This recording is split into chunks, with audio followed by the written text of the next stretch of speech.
الحمد لله رب العالمين والصلاة والسلام على سيد الأنبياء والمرسلين وعلى آله وأصحابه وأهل بيته أجمعين أما بعد أعوذ بالله من الشيطان الرجيم بسم الله الرحمن الرحيم من عمل صالحا من ذكر أو أنثى وهو مؤمن فلنحيينه حياة طيبة۔ بزرگان محترم، آپ حضرات کا یہ پروگرام آج ماشاءاللہ شب معراج کے موقع پر منعقد ہو رہا ہے۔ اللہ تعالی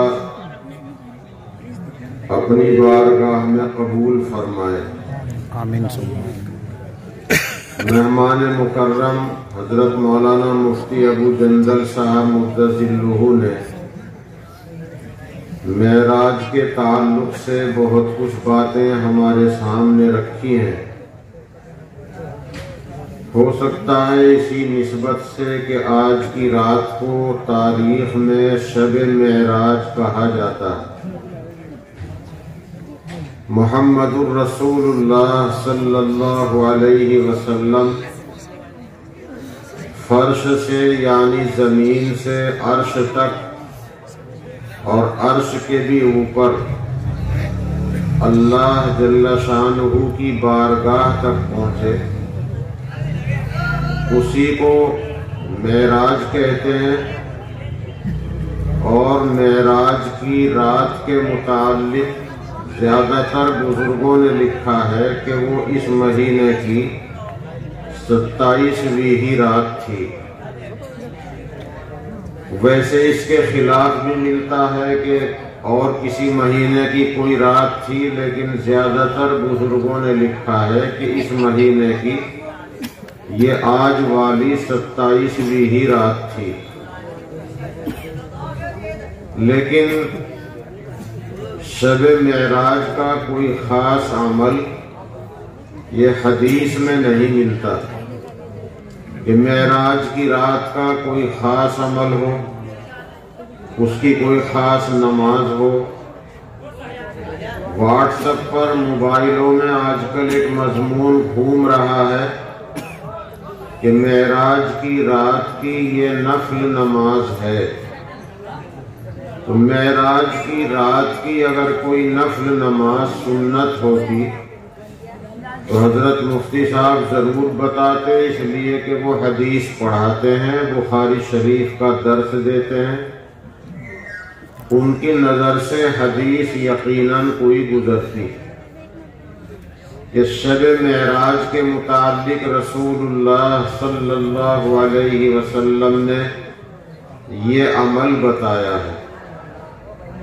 اس لیے معراج کی رات کا کوئی خاص عمل نہیں۔ جیسے ہم 12 مہینے نفلیں پڑھتے ہیں، 12 مہینے کی ہر رات میں عبادت کرتے ہیں، ویسی ہی عبادت آج بھی کرنی ہے۔ یہ اتفاق ہے کہ آج معراج والی رات میں آپ کا یہ دینی پروگرام، یہ عظیم الشان جلسہ منعقد ہو گیا ہے۔ امید ہے کہ اس رات کی برکتوں سے آپ حضرات ضرور فیض یاب ہوں گے۔ کچھ حضرات معراج کی رات میں سحری کھا کر روزہ رکھنے لگے ہیں، تو معراج کی رات میں سحری کھانے کے بعد یعنی 27ویں معراج کا روزہ بھی حدیث سے ثابت نہیں۔ اگر اس روزے کی کوئی فضیلت ہوتی تو سرکار دو عالم صلی اللہ علیہ وسلم ضرور بتاتے کہ جس رات میں مجھے معراج کا شرف حاصل ہوا، اس رات میں تم فلاں عبادت کرو اور صبح کا روزہ رکھو، لیکن آپ نے ایسا نہیں بتایا۔ اس لیے اگر کوئی صاحب 27ویں تاریخ کا یعنی کل کا روزہ رکھیں اور وہ اعلان کر کے رکھیں، لوگوں کو بتا کر رکھیں، تو انہیں کوئی ثواب نہیں، ثواب کے بجائے کبھی گناہ بھی ہو سکتا ہے۔ اس لیے کہ اگر ہم نے 27ویں تاریخ کا روزہ اعلان کر کے رکھنا شروع کر دیا تو آگے چل کر یہی ایک بدعت بن جائے گا۔ بدعت اسے کہتے ہیں کہ جو کام شریعت میں ثابت نہ ہو اسے دین سمجھ کر، ثواب سمجھ کر کیا جائے، اس کا کوئی حکم شریعت میں نہیں، دین اور شریعت میں اس کا ثبوت نہیں، اور ہم اسے دین اور شریعت کا حکم سمجھ کر کریں، اسی عمل کو بدعت کہا جاتا ہے۔ سرکار دو عالم صلی اللہ علیہ وسلم نے فرمایا کہ ہر بدعت گمراہی ہے اور ہر گمراہی جہنم میں لے جانے والی چیز ہے۔ دیکھنے میں روزہ بہت اچھا عمل ہے، آپ حضرات بھی جانتے ہیں کہ روزہ اللہ کی پسندیدہ عبادت ہے، لیکن اگر عید کے دن، بقرعید کے دن، بقرعید کے بعد کے 3 دنوں میں ہم روزہ رکھیں تو وہ روزہ ثواب نہیں بلکہ گناہ کا باعث ہوگا۔ اس لیے جو کام سنت اور شریعت کے مطابق ہو وہی اللہ کے یہاں مقبول ہے۔ تو معراج کی تاریخ کا روزہ شریعت میں نہیں، اگر کوئی آدمی اللہ کے نبی کی محبت میں رکھنا چاہے، کوئی ماں بہن بیٹی رکھنا چاہے، رکھ سکتے ہیں، لیکن اعلان نہیں کر سکتے، بتا نہیں سکتے کہ یہ معراج کی تاریخ کا روزہ ہے، ہم اسے رکھ رہے ہیں۔ بغیر کسی کو بتائے، بغیر اعلان کے کوئی رکھ لے، اسے ثواب مل جائے گا، لیکن اس روزے کو رواج میں نہیں لایا جا سکتا تاکہ ایک نئی بدعت شروع نہ ہو جائے۔ بعض کام ایسے ہوتے ہیں کہ وہ جائز ہیں لیکن احتیاط کی بنیاد پر نہیں کیا جاتا، جیسے مثلا قبر پر ہم فاتحہ درود پڑھتے ہیں تو وہاں قبر پر انگلی رکھ کر بھی فاتحہ پڑھنا جائز ہے، لیکن ہم لوگ انگلی رکھ کر نہیں پڑھتے تاکہ لوگ اسے مستحب درجے کے عمل کو لازم اور فرض نہ سمجھ لیں، پھر اگر کوئی اس کام کو نہ کرے تو لوگ برا سمجھے۔ قبر پر ہاتھ اٹھا کر دعا اللہ سے مانگنا جائز ہے، لیکن قبرستان میں قبر پر ہاتھ اٹھا کر دعا مانگنا بہتر نہیں، جائز ہے لیکن بہتر نہیں۔ محمد الرسول اللہ صلی اللہ علیہ وسلم نے جب قبر پر ہاتھ اٹھا کر دعا مانگی تو قبر کی طرف پیٹھ کی اور قبلے کی طرف چہرہ کیا۔ جب حضور صلی اللہ علیہ وسلم نے قبر پر ہاتھ اٹھا کے دعا مانگی، ہمارے لیے ایسا مشکل ہے، اگر ہم کسی اللہ والے کے مزار پہ حاضری دیں، جانا چاہیے، بزرگان دین بزرگوں کے مزار پر آتے جاتے ہیں، لیکن اگر ہم مزار پر جا کر ان کی طرف پیٹھ کریں، کعبے کی طرف منہ کریں تو ہمیں گستاخ اور بے ادب کہہ کے نکال دیا جائے گا۔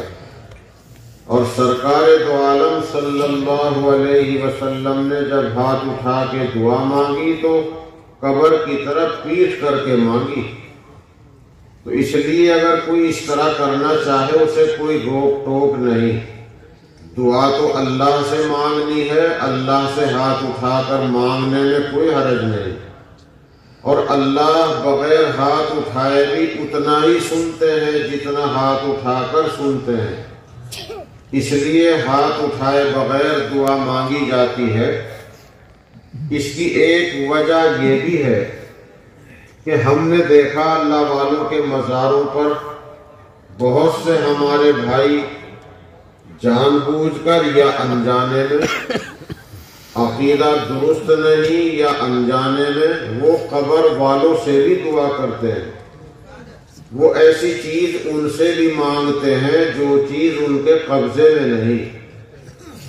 اہل سنت و جماعت کے یہاں، سنی مسلمانوں کے یہاں، بریلوی دیوبندی جو اہل سنت و جماعت ہیں، سنی ہیں، حنفی ہیں، ہمارے بزرگوں کے یہاں اولیاء اللہ کے وسیلے سے دعا مانگنا جائز ہے، اولیاء اللہ کی برکت سے دعا مانگنا جائز ہے۔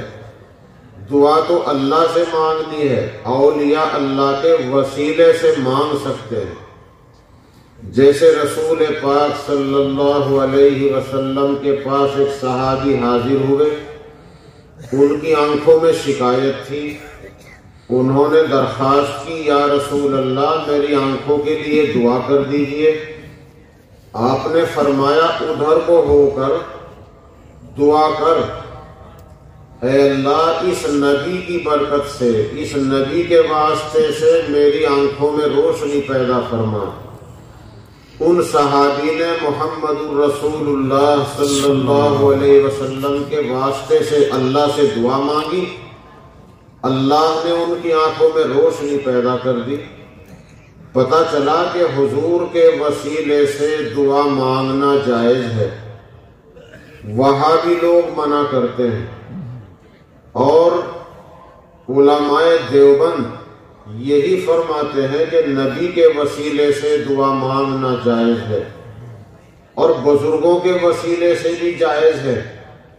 جیسا کہ حضور پاک صلی اللہ علیہ وسلم کے دنیا سے پردہ فرمانے کے بعد حضرت عمر رضی اللہ تعالیٰ عنہ کا زمانہ تھا، قحط پڑ گیا، بارشیں نہ ہوئی، لوگ بارش کے نہ ہونے سے پریشان ہو گئے، تو حضرت عمر لوگوں کو لے کر دعا کے لیے نکلے، تو حضرت عباس رسول اللہ صلی اللہ علیہ وسلم کے چچا، ان کی برکت سے دعا مانگی، یا اللہ ہم نبی کے چچا کے واسطے سے دعا کرتے ہیں، ہمیں بارش، رحمت کی بارش عطا فرما۔ تو حضرت عباس صحابی ہیں، اور اولیاء اللہ میں صحابہ سب سے بڑے ہیں، تو گویا ولی کے وسیلے سے دعا مانگنا بھی ثابت ہو گیا۔ تو دعا تو اللہ سے مانگنی ہے، ہاں اولیاء اللہ کے وسیلے سے مانگ سکتے ہیں۔ لیکن ہم نے دیکھا کہ کچھ لوگ جیسے قبروں کی پوجا کرتے ہیں تو قبر والوں سے دعا بھی مانگتے ہیں، ایسی چیز ان سے مانگتے ہیں جو اللہ کے قبضے میں ہے۔ تو اب یہ چیز جب ہم دیکھ رہے ہیں، ہم بھی اگر قبر پر ہاتھ اٹھا کے دعا مانگے تو ایک تو ان کے ساتھ مشابہت لازم آتی ہے، دوسرے کچھ ناسمجھ بچے بھی ہمارے جنازوں کے ساتھ رہتے ہیں۔ ہمارا ملک بھارت ہندو، مسلم، سکھ، عیسائی سب کی ملی جلی آبادی ہے، اور ہندو مسلم محبت پریم سے رہتے ہیں، اور ہمارے بھارت کی تہذیب گنگا جمنی تہذیب ہے، سب بھائی کسی بھی دھرم مذہب کے ماننے والے ہوں، ایک دوسرے کے دکھ سکھ میں شریک ہوتے ہیں۔ جیسے شادیوں میں آتے جاتے ہیں تو موت پر تعزیت کے لیے بھی آتے ہیں، غیر مسلم بھائی جنازوں میں بھی آتے ہیں۔ تو اگر غیر مسلم بھائی کوئی ہمارے جنازے میں ہے، یا ہمارے ناسمجھ بچے ہمارے جنازے میں ساتھ ہیں، ہم ہاتھ اٹھا کے قبر کی طرف دعا کر رہے ہیں، ایسا ہو سکتا ہے کہ بچے یا ہمارے غیر مسلم بھائی یوں سمجھیں کہ قبر والوں سے بھی دعا کی جاتی ہے، یہ اسی لیے کر رہے ہیں۔ اور عقیدے کی حفاظت بہت ضروری ہے۔ اگر عقیدے کی حفاظت کا اہتمام اس شریعت میں نہ ہوتا تو جنازے کی نماز میں رکوع سجدہ ہوتا، لیکن محمد الرسول اللہ صلی اللہ علیہ وسلم نے اپنی امت کی حفاظت کے لیے جنازے کی نماز صرف کھڑے کھڑے پڑھنے کا حکم دیا ہے، اس میں رکوع اور سجدہ نہیں رکھا، اور جنازے کی نماز خالص دعا ہے، ہاتھ اٹھانے کا حکم نہیں دیا، ہاتھ باندھ کر دعا مانگنے کا حکم دیا ہے۔ تو یہ احتیاط کی وجہ سے ہے۔ تو بعض چیزیں ہیں کہ وہ جائز ہیں، لیکن احتیاط کی بنیاد پر وہ اختیار نہیں کی جاتی۔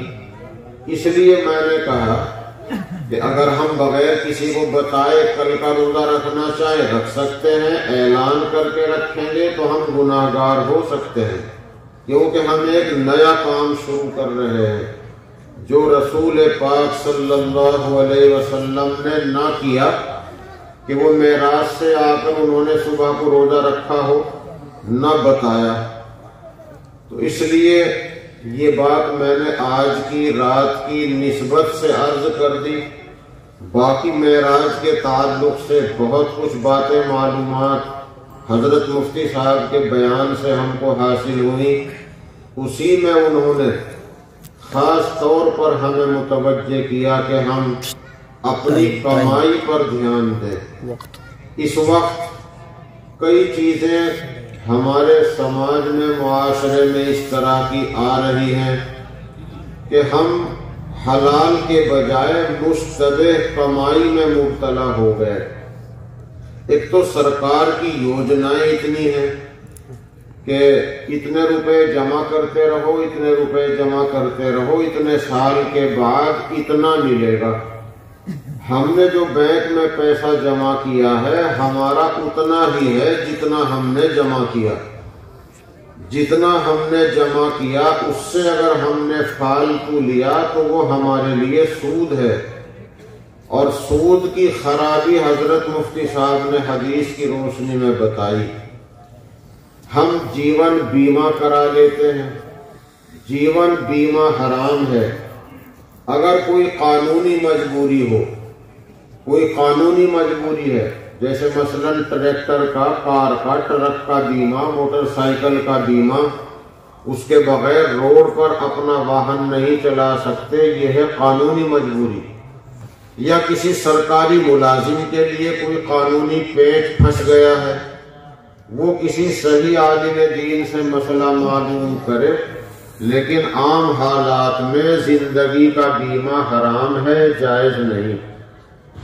اور لڑکی پیدا ہوئی، لڑکی کا نام سرکار کے کھاتے میں لکھوایا گیا اور ہم نے کچھ جمع نہیں کیا، اور 15-20 سال کے بعد لڑکی کی شادی کے نام پر ہمیں اچھی خاصی رقم ملی، یہ بھی ایک بیمہ ہے، لیکن اس کو حرام نہیں کہیں گے۔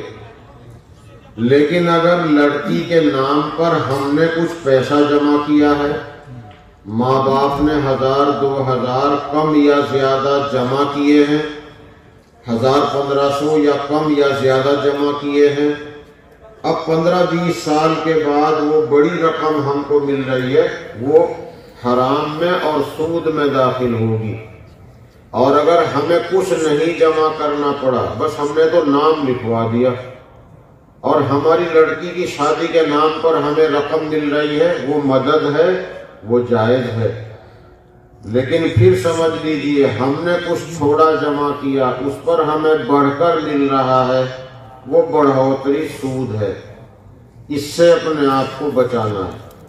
کاروبار کے سلسلے میں آج کل ہمارے بچوں میں جذبہ ہے، کاروبار کریں، اس لیے کہ ملازمتیں، نوکریاں تو ملتی نہیں۔ اللہ تعالی ہمارے لائق بچوں کو نوکریاں بھی اور ملازمت بھی حلال طریقے سے برکت والی نصیب فرمائے۔ لیکن ہمارے وزیر اعظم کئی سال پہلے کہہ چکے ہیں کہ پکوڑے تلو اور یہ کرو، نوکریاں کہاں سے لائیں گے؟ تو ہمارے بچوں میں کاروبار کا تو ماشاءاللہ شعور پیدا ہو رہا ہے۔ کاروبار میں بھی کوئی مشتبہ طریقہ، ناجائز طریقہ اختیار نہ کیا جائے۔ جیسے ہم کسی رشتہ دار سے پیسہ ادھار لیں تو ادھار لیں تو ادھار ہی رکھیں، وقت پر ادا کریں، ادھار دینے والے کو ثواب بہت ملتا ہے۔ صدقہ دینے میں 10 نیکیاں ملتی ہیں، کسی کو ادھار دینے میں 18 نیکیاں ملتی ہیں۔ اور اگر یوں کہہ کے ہم نے پیسہ لیا کہ میں کاروبار کر رہا ہوں، تم مجھے اتنا پیسہ دے دو، ہر مہینے اتنا نفع تمہیں دوں گا، یہ صورت جائز نہیں۔ یہ جو ہر مہینے نفع لینا دینا یہ سود میں داخل ہے۔ یا تو کاروبار میں شرکت ہو کہ اتنا پیسہ لگا کر کاروبار میں شرکت کر لو، نفع نقصان دونوں میں شرکت رہے گی۔ اللہ کرے نفع ہوگا اس میں بھی اتنی شرکت، خدا نہ کرے نقصان ہوگا تو اس میں بھی اتنی شرکت۔ تو کاروبار میں شرکت کے ساتھ اگر ہم اپنا معاملہ کرتے ہیں وہ درست ہے، اور اگر ہم نے پیسہ ادھار لے کے نفع طے کیا ہے یہ صورت جائز نہیں۔ ایسا ہمارے بہت سے بچے، بہت سے بھائی کر رہے ہیں۔ ایسے ہی موٹر سائیکل، کار، ٹریکٹر قسطوں پر لین دین چل رہا ہے۔ قسطوں پر کسی بھی سامان کا لینا دینا جائز تو تھا، لیکن اب جو شکل آ گئی فائننس والی، اس میں ایسا معلوم ہوا ہے کہ ہم نے ٹریکٹر لیا ہے کمپنی سے اور پیسہ ادا کیا ہے بینک نے، تو بینک کے ہم قرض دار ہو گئے۔ جتنا ہماری طرف سے بینک نے پیسہ کمپنی کو دیا ہے، بینک ہم سے اس سے فالتو وصول کرے گا۔ یہ جو فالتو وصول کرے گا وہ سود ہے۔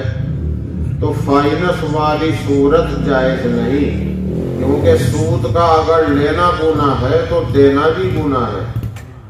تو فائننس والی صورتیں گناہ کی ہیں، لیکن اگر کسی آدمی کا کام بغیر اس چیز کے نہیں چلتا، مثلا کاشتکار ہے، ٹریکٹر کے بغیر کام نہیں چلتا، پیسہ نقد ہے نہیں جو ٹریکٹر خریدے، یا کمپنی نقد دیتی نہیں، اور اگر آپ نے نقد ٹریکٹر لے لیا تو انکم ٹیکس آنے کا ڈر ہے کہ اتنا پیسہ تم کہاں سے لائے ہو، تو اس وجہ سے بھی نقد نہیں لے سکتے۔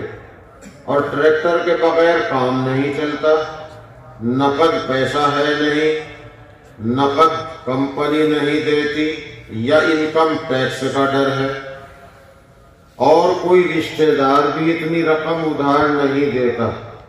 تو اب اس مجبوری میں وہ ٹریکٹر جو ضرورت کی چیز آپ لے رہے ہیں اسے قسطوں پر لینے کی گنجائش لکھی جائے گی، جائز نہیں لکھا جائے گا۔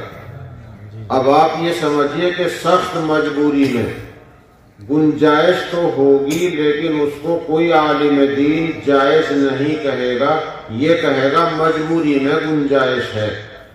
اب اس مجبوری کو آپ سمجھیں، لیکن حتی الامکان کوشش کریں کہ مشتبہ چیز اور ناجائز ہماری کمائی میں شامل نہ ہو، اس لیے کہ حضرت مفتی صاحب نے بتا دیا حدیث کی روح سے، ایک لقمہ حرام کمائی کا پیٹ میں جائے تو 40 دن دعا قبول نہیں ہوتی، اور اس سلسلے میں بڑی احتیاط کی ضرورت ہے۔ تو نئی نئی یوجنائیں آ رہی ہیں، کچھ یوجنائیں جائز بھی ہیں، مثلا 60 سالے بوڑھے کے لیے پینشن کا مسئلہ ہے، تو سرکار نے جس عمر والے کے لیے وہ یوجنا جاری کی ہے ایسی ہی عمر والا ہو اور سچ بول کر اگر لے رہا ہو کوئی حرج کی بات نہیں۔ جیسے آدمی کے لیے سرکار نے منظوری دی ہے ویسا ہی ہو، جھوٹ نہ بول رہا ہو، دھوکہ نہ دے رہا ہو، سچ بول کر وہ پینشن وصول کرے، کوئی حرج نہیں، اور دین کے کام میں بھی لگا سکتا ہے، دنیاوی ضرورت بھی پوری کر سکتا ہے۔ مثلا راشن فری مل رہا ہے، اب راشن فری جس کے لیے ہے ویسا ہی ہو، جھوٹ بول کر لینے والا نہ ہو۔ تو جیسے آدمی کے لیے سرکار نے فری راشن منظور کیا ہے ویسا ہی آدمی فری راشن لے لے، کوئی حرج کی بات نہیں۔ تو اس طرح کی ہر چیز کو ناجائز بھی نہیں کہا جا سکتا۔ مان لیجئے ایک آدمی ہے 58 سال کا اور پینشن ملتی ہے 60 سال والے کو، اور ہم ابھی 58 سال کے ہیں، ہم نے اپنے آپ کو 60 سالہ بتایا، یہ جھوٹ اور دھوکہ ہو گیا۔ تو اس طرح کے دھوکے سے، جھوٹ سے بچیں، سچ بول کر کے حاصل کرے، تو اس پینشن میں بھی کوئی حرج کی بات نہیں۔ اسی طرح سود کا معاملہ ہے، شاید پہلے بھی آپ کے سامنے بات آئی، پھر دہراتا ہوں کہ بینکوں میں جو پیسہ جمع کیا جاتا ہے وہ پیسہ حفاظت کی نیت سے جمع کیا جائے، بڑھوتری لینے کی نیت سے جمع کرنا جائز نہیں۔ اسی لیے ایف ڈی حرام ہے، جس میں کچھ سالوں کے بعد ڈبل ملتا ہے۔ اسی لیے جیون بیمہ کو شریعت نے منع کیا ہے۔ تو بینک میں پیسہ جمع کیا جائے حفاظت کے لیے، پھر بینک سے سود ملتا ہے، وہ سود بینک میں چھوڑنا جائز نہیں، وہاں سے سود کی رقم کو نکالنا ضروری ہے۔ اس کے نکالنے کے بعد اس کا مصرف کیا ہے؟ اس کا ایک مصرف تو یہ ہے کہ اگر سرکار آپ سے سود وصول کر رہی ہو تو سرکار سے لیا ہوا سود سرکار کے سود میں دیا جا سکتا ہے۔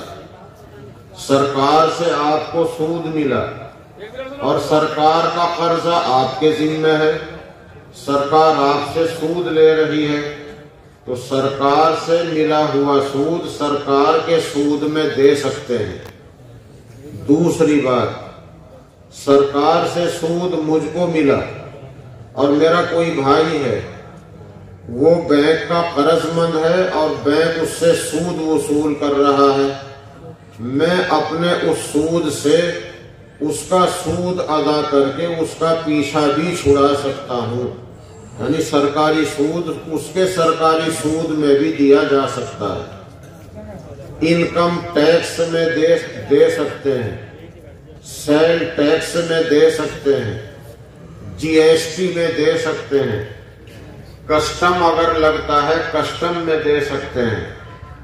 اسی طریقے سے اگر آپ کے پانی کے بل پر یا بجلی کے بل پر کوئی پلنٹی لگ گئی، پانی کے بل پر بجلی کے بل پر کوئی پلنٹی لگ گئی تو پلنٹی میں دے سکتے ہیں، اصل بل میں دینا جائز نہیں، پلنٹی میں دے سکتے ہیں۔ اور اگر کسی آپ کے لین دین میں سرکاری رسید کٹتی ہو، سرکاری رسید